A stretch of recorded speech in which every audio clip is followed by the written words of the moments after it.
Welcome back. We've got CTV film critic Richard Crouse with us this evening. And if the setting looks different, it's because, well, Richard, you're a little closer to us this evening.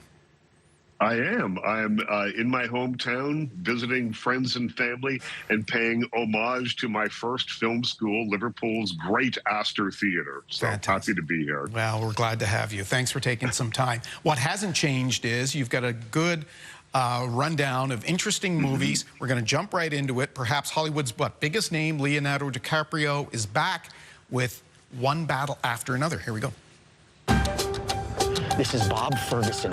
I was a part of the French 75. Steve Lockjaw just attacked my home, and I cannot remember for the life of my only child the answer to your question. Boy, is this getting a lot of buzz.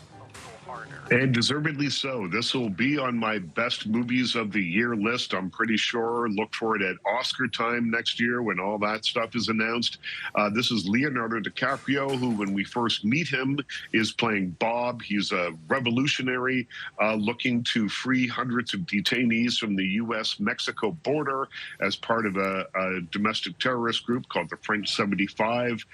Cut to 16 years later, and things have changed a little bit for Bob. He's more like the dude from The Big Lebowski now than anything else. He's kind of stoned and drunk much of the time, but he's raising a 16-year-old daughter. When she is kidnapped, he has to spring into action to win her back. Now, that's the absolute most simple way that I can explain this movie to you.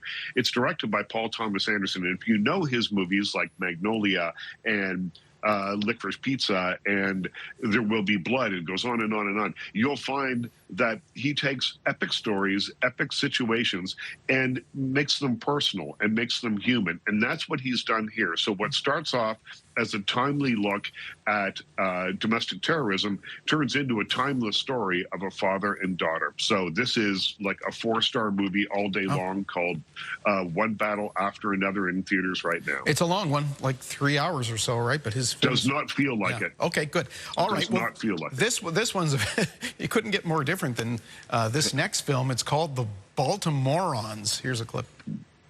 Stop that now. Are you a dentist? I am. Do you need this? Hang on to it, will you? The situation is that we use needles. Open your mouth.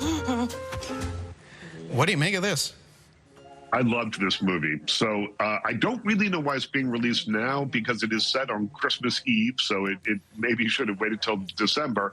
But it is the story of a failed improv comic who falls down. He chips his tooth on Christmas Eve. He can only find one dentist that's open in all of Baltimore.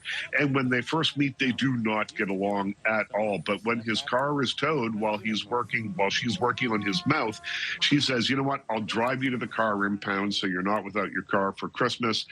And that sets them off on an adventure in Baltimore that makes up the bulk of the Baltimoreans. These are two outsiders, two underdogs who, over the course of one evening, get to know one another. They go on adventures, and eventually maybe something more will develop between the two of them.